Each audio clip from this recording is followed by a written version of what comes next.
সালামু আলাইকুম। আজকের ভিডিওটা কার্ড নিয়ে।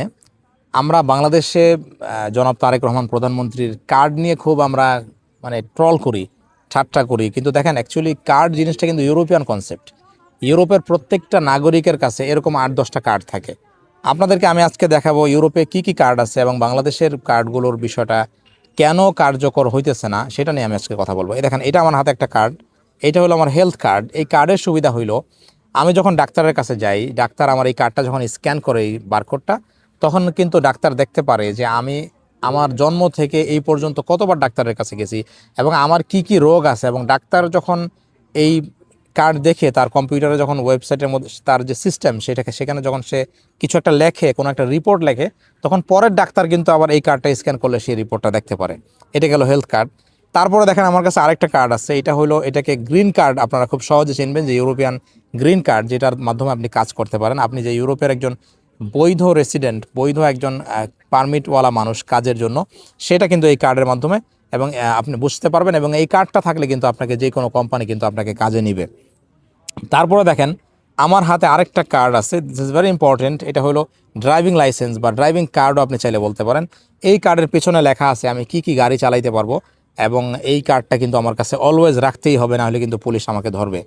তারপরে আরেকটা কার্ড আমার কাছে আছে, দেখেন, এটা হচ্ছে বাস কার্ড বা ট্রেন কার্ড। এখন আপনারা যে তারেক রহমান যে কোনো কার্ডের কনসেপ্ট দিলে আপনারা যে ঠাট্টা করেন, এই ঠাট্টা কিন্তু করার সুযোগ নেই। এগুলো এক ধরনের বটগিরি, এগুলো কিন্তু করা যাবে না। এই কার্ডের মাধ্যমে কিন্তু আমি যে কোনো ট্রেনে চড়তে পারি এবং আমি যে কোনো বাসে চড়তে পারি কোনো টাকা ছাড়া। একবার মাসে টাকা ভরি, ওই টাকা দিয়ে যত ইচ্ছা আমি ঘুরতে পারি। তারপরে দেখেন, এইটা হচ্ছে রেসিডেন্ট কার্ড বলে ইউরোপের। এই কার্ড দিয়ে কিন্তু আমি ইউরোপের যে কোনো দেশে যাইতে পারি।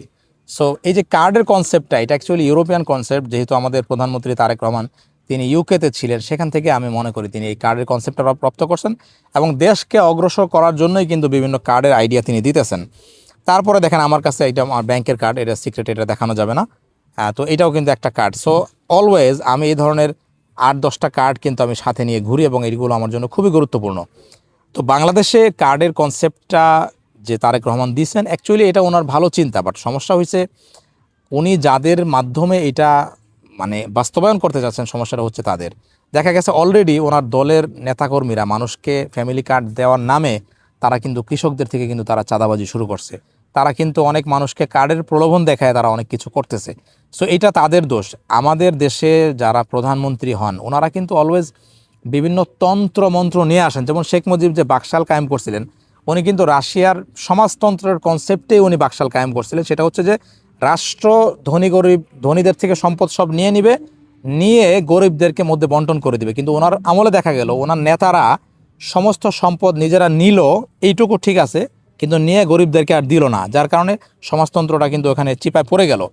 তারপরে দেখেন আমাদের যে রাষ্ট্রের যারা আমলাতন্ত্র, এরা কি করে, এরা হচ্ছে ব্রিটিশ যে সিলসিলা, যে জনগণকে চিপায় ফালানোর জন্য আইন করা বা আইনের দোহাই দিয়ে জনগণকে অলওয়েজ চিপায় রাখা, এইটা এরা ধরে রাখছে। সো এই মানুষগুলো যতদিন পর্যন্ত না সরবে এবং এরা যদি না সরে, তাহলে কিন্তু আমরা মুক্ত হইতে পারবো না। ক্ষমতায় যেই আসুক তাকে কিন্তু এরাই মূলত চালায় এবং এরাই নিয়ন্ত্রণ করে। সো আমাদেরকে এই যে যারা আমলাতন্ত্র, তাদের ব্যাপারে আমাদেরকে সতর্ক হইতে হবে, তাদের বিরুদ্ধে আমাদের আওয়াজ তুলতে হবে। কথায় কথায় তাদেরকে স্যার বলা যাবে না।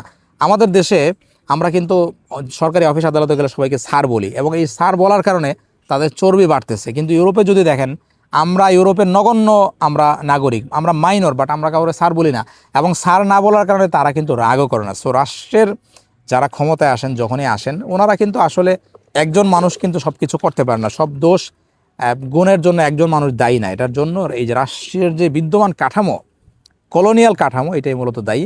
সো ওইটার বিরুদ্ধে আমাদেরকে আওয়াজ তুলতে হবে। অযথা ট্রলবাজি করবেন না। আপনারা কি রাগ করলেন কিনা সেটাও কিন্তু আমাকে জানাবেন ভিডিওতে।